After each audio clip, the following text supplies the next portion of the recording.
Hello and welcome to the Tough Girl Podcast, a 3-time award-winning show that aims to motivate and inspire you while increasing the amount of female role models in the media, especially in relation to adventure and physical challenges. I'm your host, Sarah Williams. If you're passionate about adventure, challenge and learning from women who have overcome obstacles and achieved remarkable things, then this is the podcast for you. Every Tuesday at 7 a.m, new episodes go live featuring incredible women who share their stories, insights and tips to help you achieve your dreams and goals. You can support the Tough Girl mission by signing up as a patron. Visit Patreon, patreon.com/Tough Girl Podcast.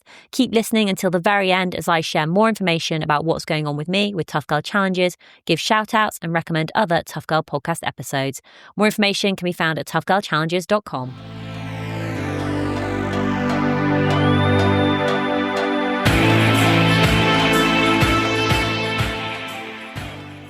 I am Sharon Jessop and I am coming at you from my little study in Port Elizabeth, now known as Kebege, in the Eastern Cape of South Africa.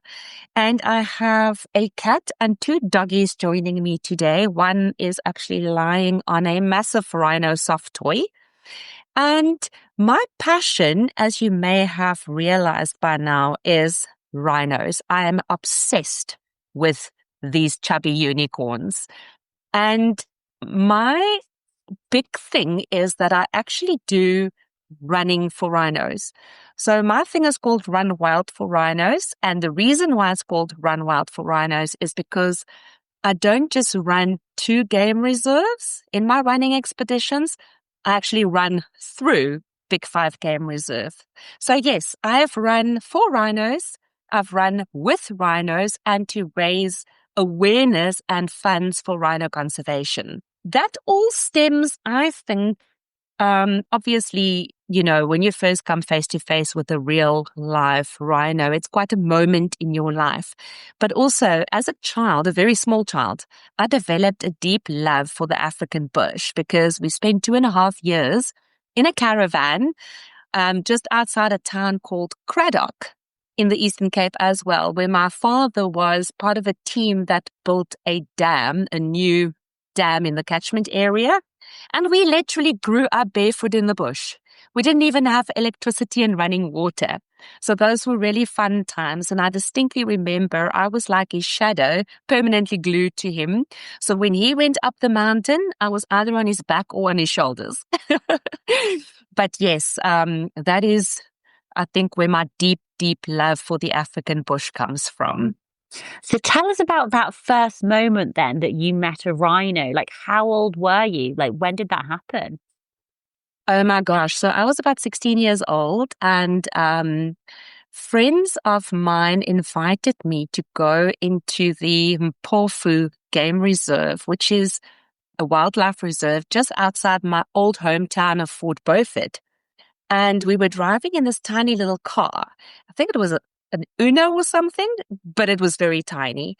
And we came around this corner on this bumpy dirt road, and there was a rhino, bigger than the car. And you would think that your first instinct would be to be really frightened. I was in awe. I mean, here was this Jurassic beast with these skin folds that looked like he literally just stepped out of the dinosaur age. Now, bearing in mind, rhinos are not dinosaurs. But it was just such a moment for me. It was so magnificent that I just fell in love instantly. And did that change the direction of your life? And what I mean by that is, like, did you have plans at 16 of what you were going to do, where you were going to, what you were going to do for your career, for instance? Did that fundamentally shift something in you towards more conservation, or had you already sort of been in that space already from a young age? Actually, no, Sarah. Quite interestingly enough, at some point I wanted to become a vet. Then the reality kicked in when I realized that at some point would need to euthanize an animal, and I don't think I can deal with that. And then I did a complete U-turn and I studied law, of all things, which didn't work out very well for me. I just believe when something changes your personality, you should not do it. And then by default, much later, conservation chose me. And I'm going right back a couple of jumping right forward a couple of decades, where I ended up hosting a television show by default.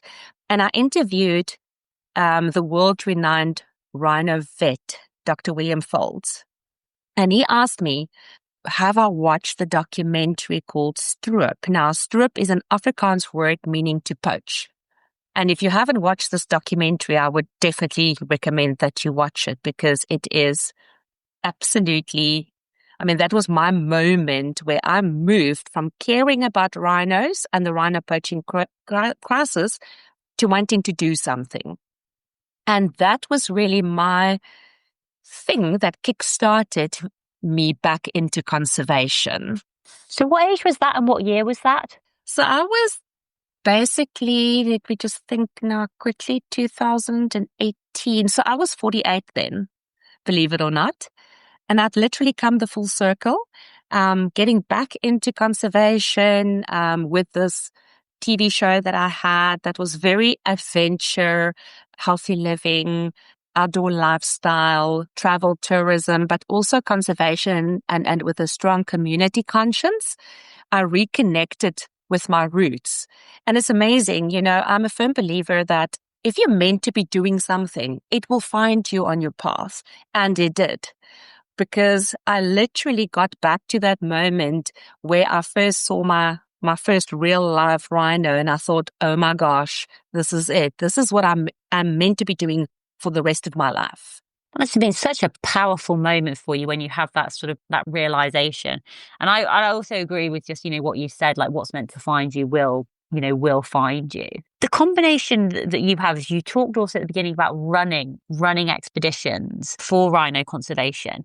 And I suppose along that sideline, while you've been going through these different sort of careers, such as law, for example.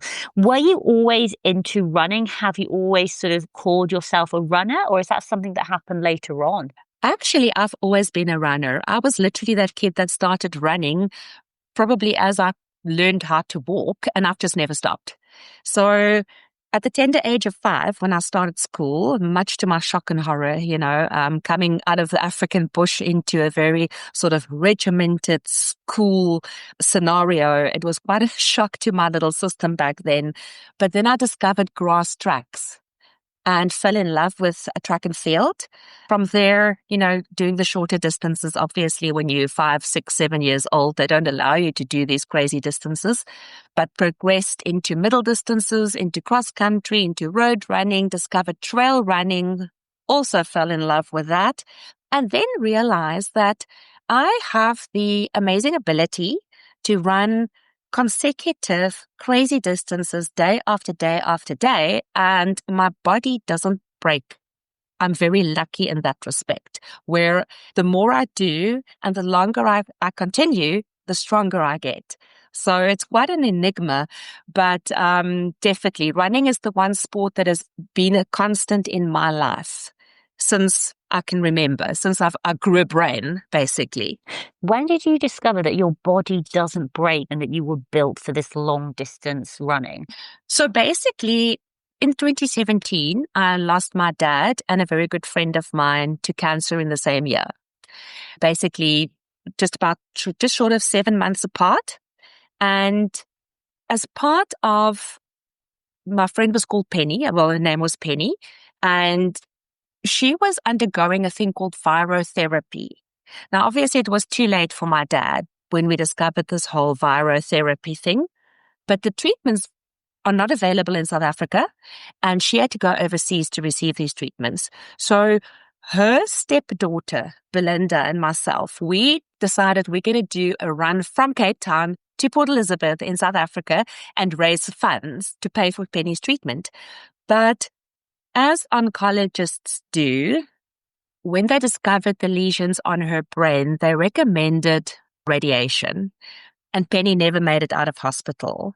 So by the 3rd dosage of radiation that she got, she just deteriorated super rapidly, and literally within 3 weeks, Penny was gone. So the run that was supposed to be a fundraiser became a memorial run. And we started on the 17th of September 2017, which is exactly 7 months to the date that my dad passed away. And we started with the Cape Town Marathon.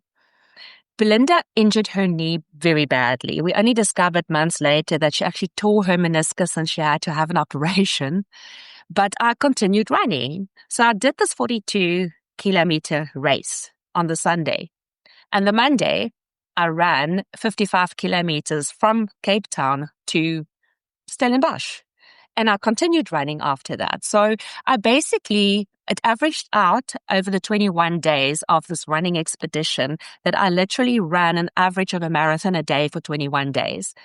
And the final day, I was so strong that we were picking runners up as we were getting closer to the finish line, which was at a local shopping mall here in Port Elizabeth. And I was literally running through this mountain pass, which is like a 5-kilometer mountain pass. And I was leaving these runners behind. I was so strong and so fit. It was actually amazing.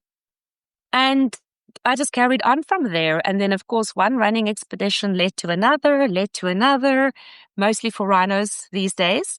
But I just then realized basically in 2017 that I can run every single day and I can run super far distances and my body copes perfectly fine with it. That is so fascinating. So no injuries, no hip flexors feeling sore, no issues with your feet or blisters. I had a few blister issues during the 2017 run, especially after the Cape Town Marathon. But then I literally just popped them, put some mercurochrome into them, and the next day I was good to go. And I think I've got to that point where my body and my system, my skin, everything just accepts that, you know what, this is what we do. We run every day and we run far, and it's okay. What does the mental side of that look like for you?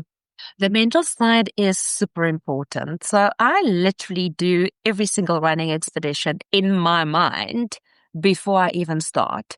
So with my 2020 102 consecutive half marathons that I did, I knew because, that was coming out of hard lockdown where I did some running in my yard, but I wasn't fit and I'd actually gained a bit of weight. So I was a little bit overweight, my optimum running weight, and I knew it was going to be hard.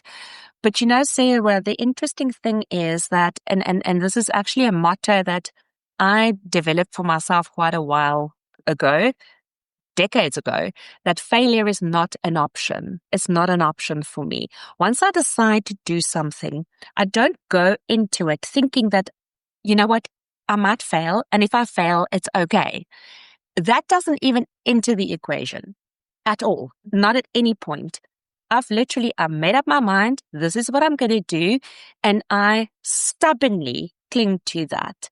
Now, again, with my 102 consecutive half marathons that I did in 2020, my hardest day was actually day 2 because the temperature went from a balmy, beautiful 23 degrees and it shot up to 33 degrees for the next day. And, day 1, we had TV cameras, we were interviewed, I was interviewed across multiple radio stations, TV stations, you name it, because I think I was just in the right place at the right time in 2020. The world was kind of just emerging out of this whole lockdown scenario. And here was this crazy woman with the purple hair running 102 consecutive half marathons for rhino conservation, in and out of different lockdown levels. So that day, I got a lot of media attention. There were a lot of people there. The very next day, it was a tiny group and I was hurting. I was sore. It was really hot. And I managed to do the half marathon. But I remember coming home and saying to my husband, what have I done? What have I committed to? And I was so hungry. And all I did that whole day was eat. And then I woke up on day 3 and I thought, I've got this. This is going to happen. And from there, I just got stronger and better physically, mentally, emotionally. It was just absolutely amazing to the point where On my second last day, which was the 31st of December 2020, I ran my all-time personal best, paced by the amazing Melakaya Franz, who at that point was our South African marathon record holder. So it is just this thing. You make up your mind, and that is what you're going to do. That is your job for the next 3 months, and that is what you stick to. What I really heard then was when you said, what have I committed to? Because I think this can happen a lot in adventures and challenges. When someone decides they're going to actually do something and makes that commitment, gets it booked in, it then becomes a reality and you have to go and deliver on that. So you said that you came home, you said to your husband, what have I committed to? And then, 12 hours later, one more sleep, you woke up the following day and you were like, I've got this. What changed in that 10, 12 hours? I have a little rhino tattooed on my wrist. And so I have a really big why. And I think that the minute you refocus your attention and your energy on your why, it makes it so much easier. To do something crazy like that just for you, I think is really not a driving factor. But when you know you're doing it for these animals, or you're doing it for this cause, or for that person, it changes the ball game altogether. Suddenly it's not about me, myself, and I. Suddenly it's about something so much bigger than you.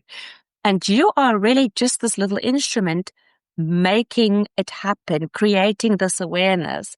And I knew then that, you know what? No matter what, even if I have to crawl on my eyelashes, I will do the next half marathon and the next half marathon and the next half marathon. At that point in time, it wasn't even a case of, oh, if I stop now, I'll have egg on my face. I've made this big hoo-ha in the media. No, it was really about, I cannot let these animals down. They need a voice. They are voiceless. I am their voice. I'm speaking up for them using my legs and the media attention that I can garner for rhino conservation. So if your why is strong and big and a burning passion inside you, the rest is easy. You've continued to do these run wilds for rhinos.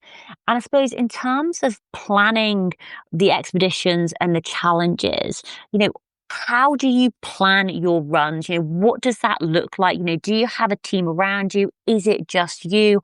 Are you using spreadsheets? Are you more go with the flow? Just pick your start date, off you go. What does that look like? Because, it's not an easy thing to put into place to take on these types of challenges. So I'd love just to hear more about your planning and preparation. Sarah, I'm so glad you actually asked me that because, especially with the running expeditions that I do to and through the game reserves, it takes a lot of planning, and there's a lot of pre-planning and logistics and permissions and everything that goes into it, because you can't exactly pitch at a big 5 game reserve and go, oh, hey, I'm here to run through your reserve. They'll tell you that you need to be committed and probably call the men in white coats.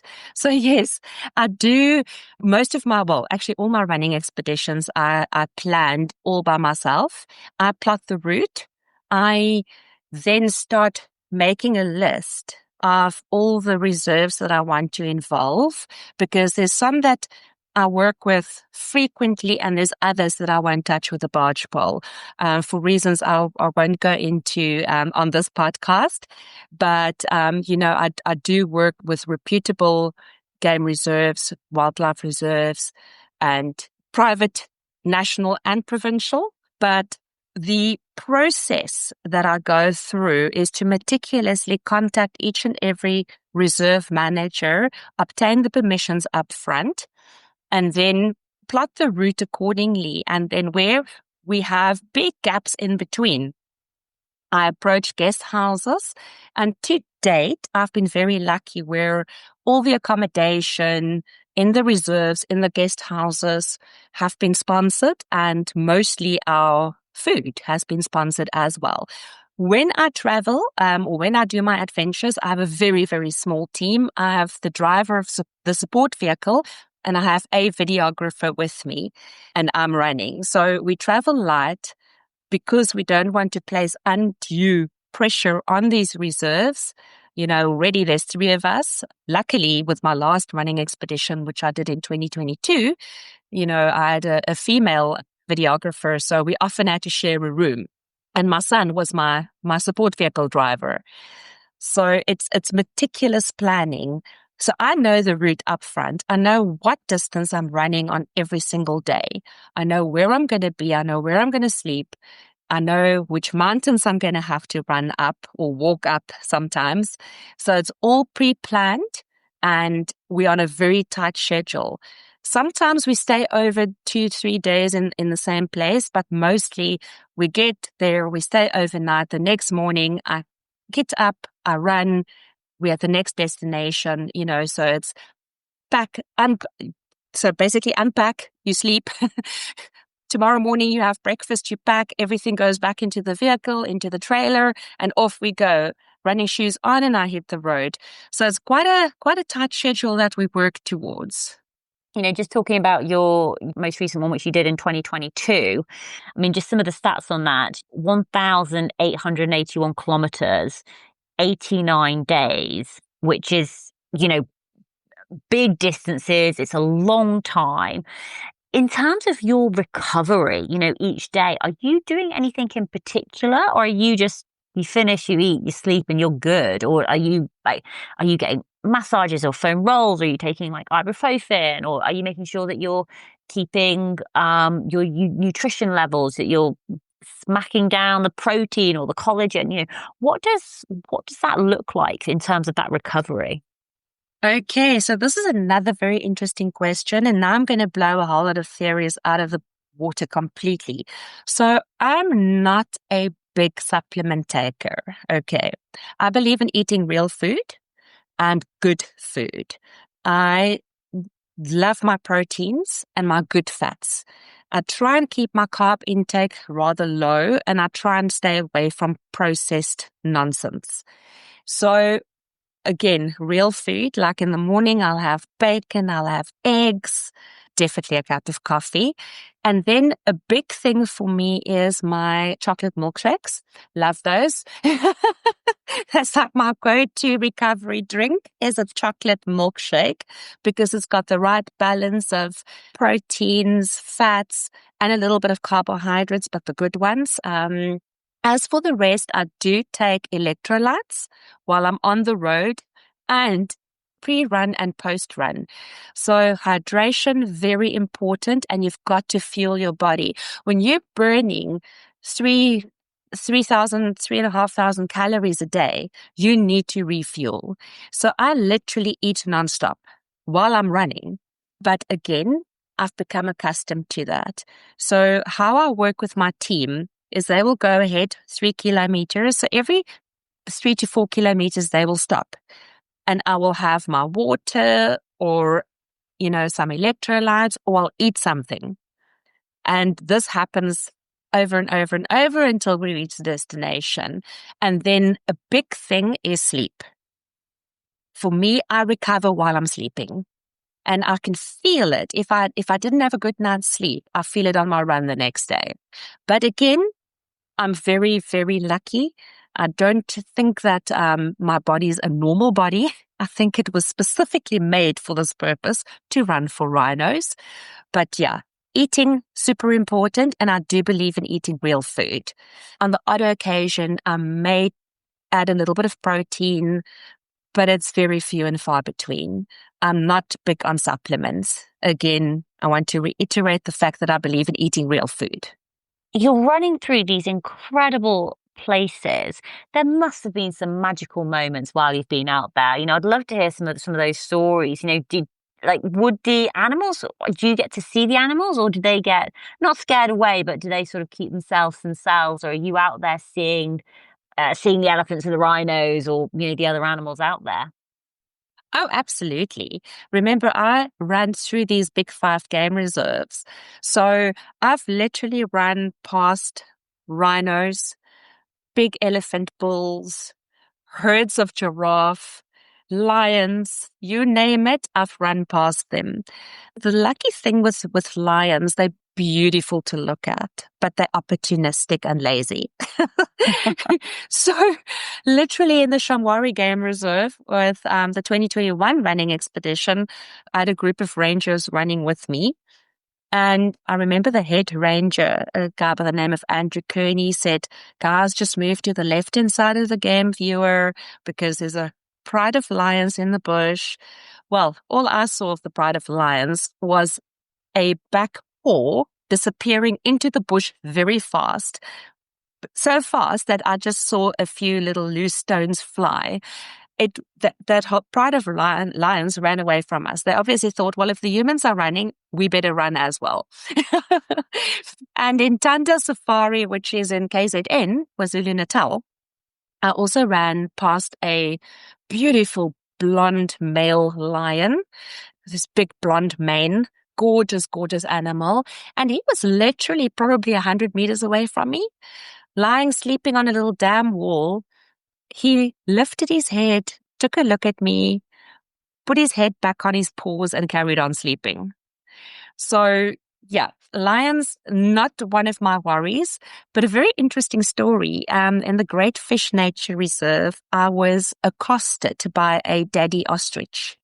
Now, there's two animals that I'm really scared of. Ostriches is one of them, and baboons are the other one. So I'm not scared of rhinos, not scared of elephants, but ostriches and baboons just give me the cheapy creepies. And this daddy ostrich had 12 little chickies that he was looking after, and 2 of them got separated from him. And he blamed me for that. And that ostrich wanted a piece of me. Like he was literally circling that game viewer, because I'm always accompanied by an armed ranger in a game viewer. And then I was on the left-hand side, then I was on the right-hand side, then I was behind, then I was on top, and then I was inside, until eventually one of the lady rangers went and fetched these babies and gave them back to the daddy ostrich, and then they all toodled off into the bush. But yeah, that was not a very nice experience. And I've also had instances where I've had to run slap bang through the middle of a troop of baboons, to the point where in the one reserve, I actually flagged down the vehicle and I said, please, I'm going to hop onto the vehicle. Just take me past this troop of baboons because I am feeling very exposed and very vulnerable. I'm not liking this at all. So that just took me about 200 meters ahead. I got off the vehicle and I carried on running. But yeah, some amazing experiences and the scenery. Oh my goodness. You know, and this is what I love about running and hiking, especially in the bush. Your feet can take you places where vehicles sometimes can't even get to. So I get to see the best of everything, and it's breathtaking. Oh, can you just remind everyone, what's the big 5? What are the big 5 animals on a safari?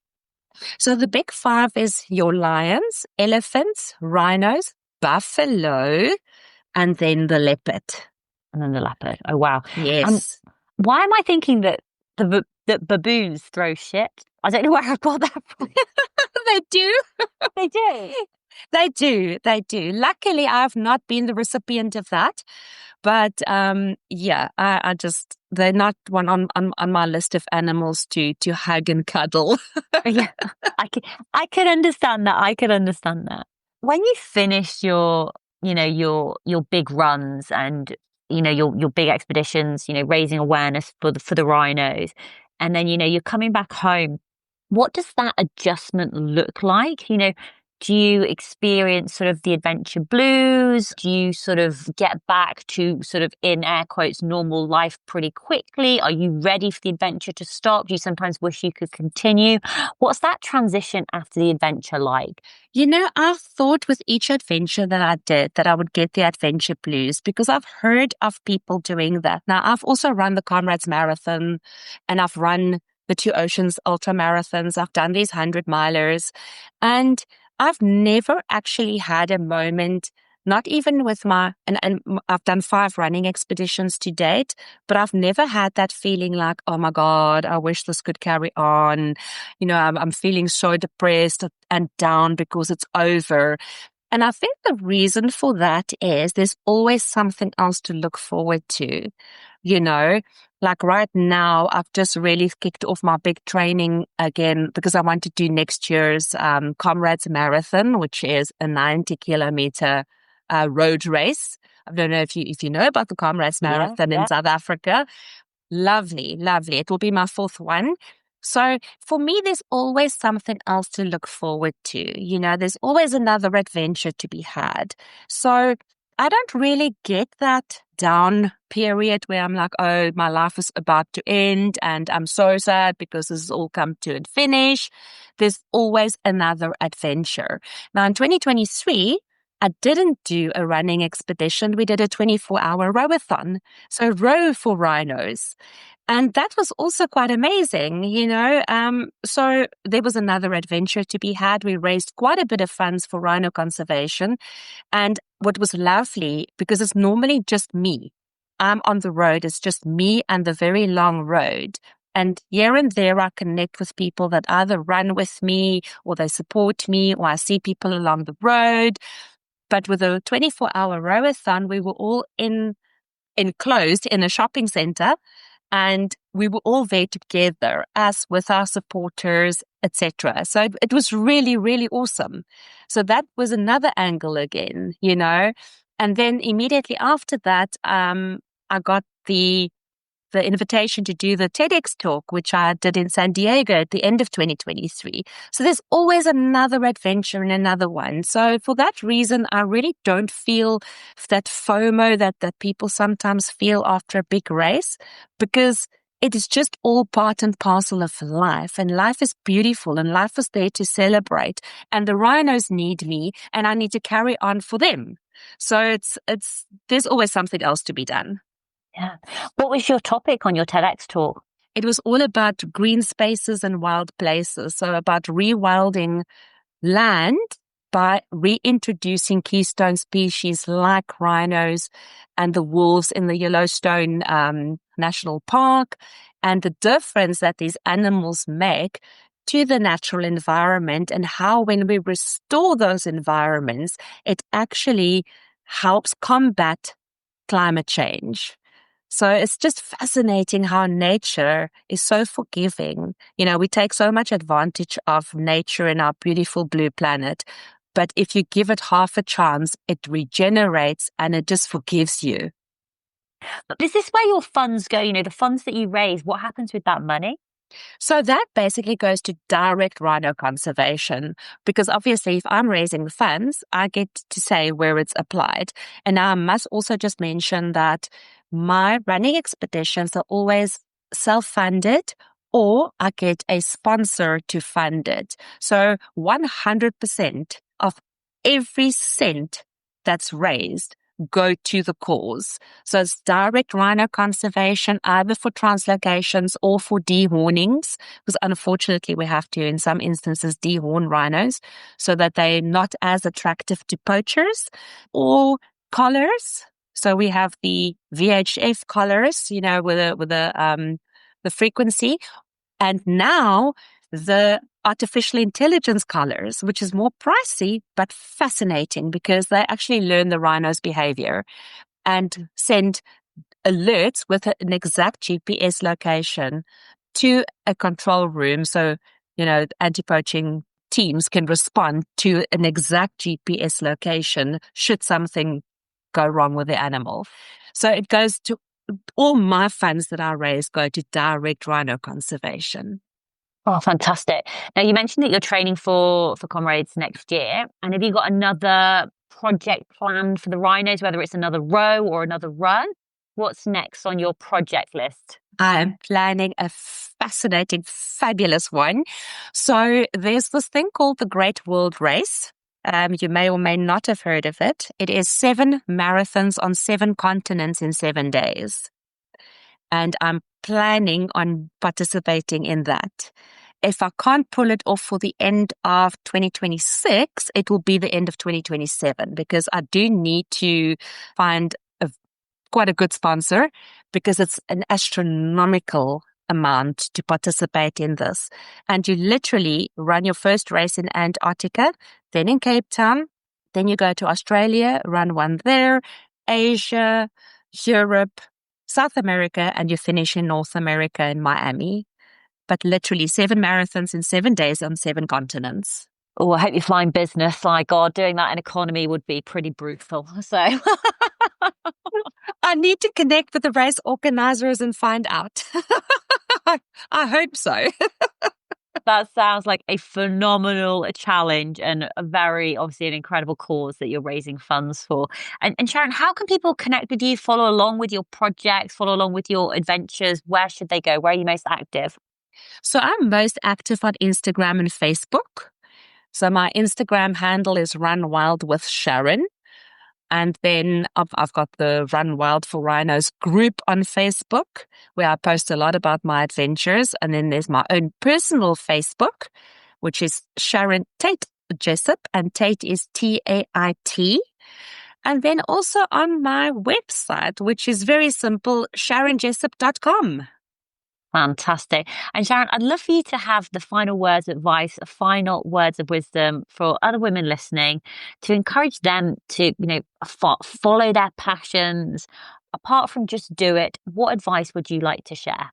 You know what? I have this little affirmation that I say to myself every single day. And I want to say that to every single woman out there listening to this podcast, that you are an unstoppable success force. You are gold. You are brave, fearless, and bold. So go out there. You know what? If you want to run that marathon, do it. If you want to climb that mountain, do it. If you want to start that business, do it. You've got this. You can do this.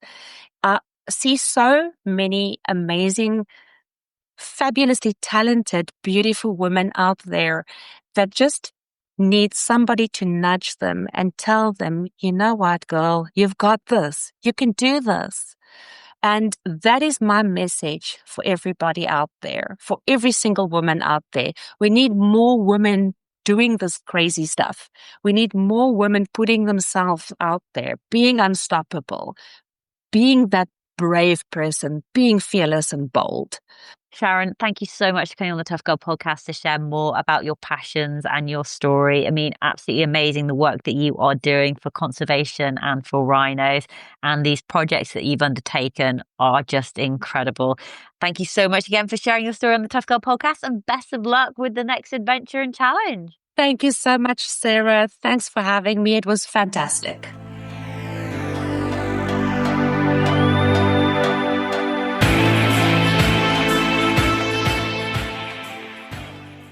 Hey, tribe. It's Sarah. I hope you're all doing super well. Wherever you are listening to this podcast, you could be commuting to work. You could be commuting back from work. You could be out on a run, a cycle.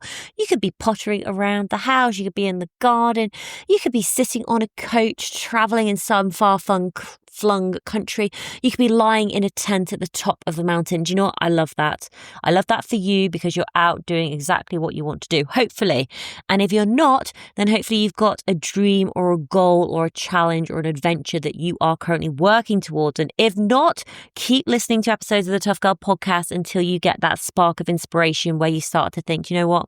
That's it. That is my next challenge. That is my next adventure. That is what I am going to do, because there are so many women on the Tough Girl podcast sharing about their lives, the adventures that they've been on, the challenges that they've completed, the lessons that they have learned from failure, the lessons that they've learned from setbacks, from obstacles, how they've handled these different situations.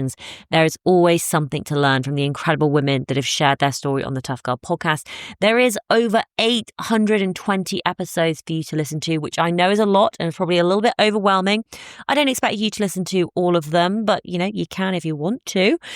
Please do. You will learn something from every single woman who shared her story on the Tough Girl podcast. But if you visit toughgirlchallenges.com, you will find more information about the incredible women that I've interviewed. There's more details going back to 2015 when the podcast first started. There is the Tough Girl Podcast Extra. The Tough Girl Podcast Extra is when we go back and catch up with previous Tough Girls. So if you see a Tough Girl Podcast Extra episode, you know that there is another episode that guest has done where they've shared more of their story. And this is pretty cool because sometimes we've spoken to women in 2015 and then caught up with them a couple of years later, and then maybe 2 or 3 years after that, then 2 or 3 years after that, just to see what they have been up to. So a couple of examples for the Tough Girl Podcast Extra is catching up with Preet Shandy. She came back on again on the 16th of October, and she shares more about her world record breaking polar exploring adventures and how she's inspiring the next generation. Vidangi Kulkarni, she shares more about cycling around the world again. She talks about records, setbacks, and building resilience on 2 wheels. Oh, I'm also in Tough Girl Extra as well. So I actually do solo episodes pretty much every 6 months. So around the beginning of the year in January and also mid-year around 4th of August, which is when the Tough Girl podcast first started. So you can listen back to the episode that I released on the 4th of August, 2025, which is the 800th episode special, where I share more about 10 years of the Tough Girl podcast, talking about 7,400 miles of adventure and what's coming next. So I talk about what my plans are for this final block of 6 months. And in January, again, I'll be talking about what my plans are for the following 6 months, January, February, March, April, May, June. Nicola Hardy, great to catch up with her and hear more about her new book. She is an outdoor writer. She's a runner. She's a Munro bagger. Zoe Langley-Watham, she's been on the Tough Girl podcast 2 or 3 times now, but Zoe Langley-Watham is actually currently out walking around the coast of Great Britain with her husband, Mike. So Mike and Zoe are on the King's Charles Coast Path, walking over 5,000 miles, which is just absolutely amazing. So she shares more about that adventure when she came on the Tough Girl podcast on the 15th of April. She also shares more about her new book that she's written, which was 630 Miles Braver, Midlifing on the Southwest Coast Path, the realities of imposter syndrome, facing solo adventures, and the warmth of personal connections. So there's just so many amazing badass women out there taking on these epic challenges. And talking about taking on epic challenges, let me give you a little heads up about our next episode, which is going to be released on the 25th of November. We are speaking with Paula Ralph, and the title of the podcast episode is Cycling Solo from Cape Town to Nordkap, 12,290 kilometers across 17 countries when everything seems impossible. So here's just a little bit of the spiel so you know what to expect. So what happens when a dream is so big, so audacious that you commit to it long before you have the skills, the money, or confidence to make it happen? For Paula Ralph, that dream was to cycle from Cape Town, South Africa to Nordkap in Norway, a 12,290 kilometer journey across 17 countries. What began as a Guinness World Record attempt soon transformed into something far more powerful, a test of courage, resilience, and self-belief. Paula set off with one goal: to become the fastest woman to complete the route. But along the way, reality hit hard. Injuries, financial setbacks, fear, loneliness, and a traumatic collision with a truck in Zambia forced her to confront a heartbreaking truth: the record might no longer be possible. At this crossroads, Paula had a choice: stop or redefine what success looked like. She chose to keep going. In this episode, Paula shares the raw truth behind the miles, the moments of doubt, the joy of human connection, the quiet sunrises that kept her pedaling, and the inner strength she discovered when everything else was stripped away. Her story is not just about endurance on a bike, it's about holding on to your why when the original plan falls apart. If you've ever had a dream that felt too big or found yourself at the edge of giving up, Paula's journey will remind you that progress isn't always measured in records. Sometimes it's measured in courage, growth, and the refusal to quit. So this episode is for you if you're chasing a big goal or adventure, you've experienced setbacks or self-doubt, you want inspiration to keep going when life gets tough, you love stories of resilience, solo travel, and human grit. So that is a phenomenal episode. That episode is going to be going live 25th of November, 2025 at 7 a.m. UK time. So make sure that you have subscribed on whichever platform that you are listening to. If you'd like to support the work that I do, then please visit Patreon, patreon.com/Tough Girl Podcast. And you can support the mission to increase the amount of female role models in the media, in the world of adventure and physical challenges. Your support really does make a huge amount of difference. And you can sign up as a monthly patron or an annual patron, or you can make a one-off donation via PayPal. All of the information is on the Tough Girl website at toughgirlchallenges.com. Thank you so much for listening. All that's left for me to say is, wherever you are, whatever you are doing, give it your all, give it 110%, get after it, go for it, believe in yourself, because I believe in you. Take care, lots of love, and I'll speak to you soon. Bye.